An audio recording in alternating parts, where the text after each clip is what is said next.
Hi, I'm Catherine Mora. I'm the head book coach and publishing director of Change Empire Books, where we help coaches, speakers, and aspiring thought leaders write beautiful books and get them out into the world. Today's topic is what to do about writer's block. So, how do you cure writer's block? Writer's block is a pretty common term. We've all heard of it and we've all suffered it probably at one time or another.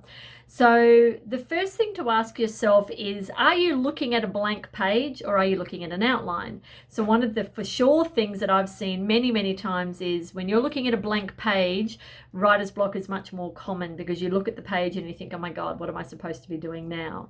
Which is why I love starting a book with an outline. So you know exactly what you're going to write. You're never looking at a blank page. You've got at least a handful of bullets to start fleshing out to start that chapter off, whether it be a memoir or self-help or business book. So that's like one of the major things that's going to block you before you even start. And sometimes on social media, I'll see someone say, I want to write a book, how do I start? And someone will say, just start writing. It's terrible advice because if you're just sitting there looking at a blank page, you'll start getting all confused with all your options. And then what you write is not sort of organized, it's not succinct, it's not thought about, it's not considered, it's just kind of blah, and that's kind of not the best way to approach your book. The next thing is it fear or perfectionism? So maybe the block is more about you don't think you're good enough to write a book or write whatever you're writing, but it's, am I good enough? Is anyone going to read it? What if I'm not a very good writer? What if nobody thinks I'm an expert? What if I look foolish? All of these things can get into our heads before we've even written anything, and then we don't want to write because we're too worried about what people will think and how we might fail and how we might look foolish. So that's another thing that can definitely get you blocked. If that's happening, you could journal, you could talk to your coach or mentor, talk to somebody else, you can do any number of things. Write down, what are you really scared of? What's really going to actually happen if you do look foolish or if you don't know what you're talking about? Or could doing research or interviewing some people help you, for example, and then you will have something to back up what you're talking about. There's a few different approaches there. The other thing is maybe you just need to get moving, literally. Go for a walk, do some exercise, do some dancing, walk the dog, play with the dog, do some gardening, rake up some leaves, play with your kids. Just actually moving your body can really help because you want to get away from your computer. So the other thing you could do is get creative, do some painting, do some drawing, do a jigsaw puzzle, build some Lego. You could read a novel, like something that's actually quite creative or stimulating. Maybe read the newspaper, just something a little bit different. What else? Take a different approach to your writing. For example, Ernest Hemingway used to leave, apparently, half a sentence. So he'd write half a sentence and then stop. So the next session when he sat down to write, he'd already had half the sentence there, which meant that he'd just finish that sentence and then keep going from there. So that's one way of doing it. You could jump into another chapter. And if you've got your outline, you don't need to write the chapters in order. You could jump to another chapter that you are more in the mood for writing. That might help you.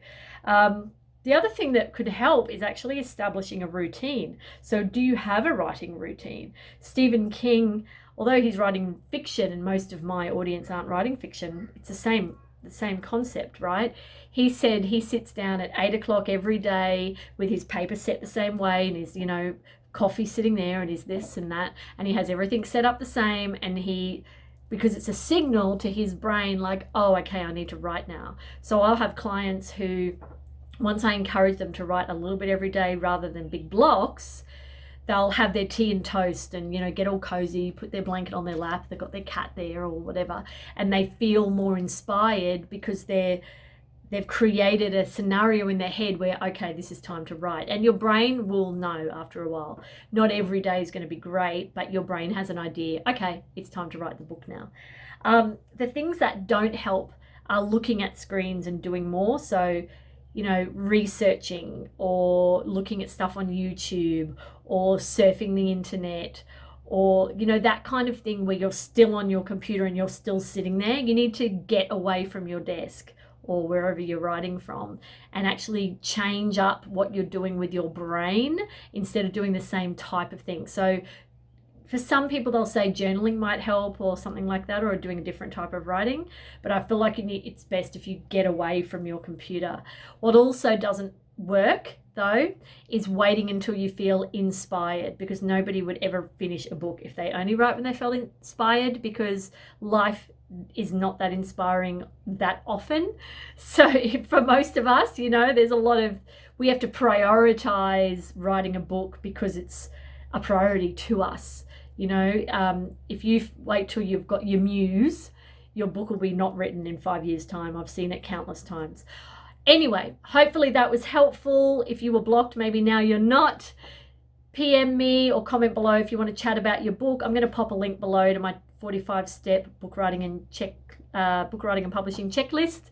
And yeah, message me if you want to chat about your book. And until next time, happy writing.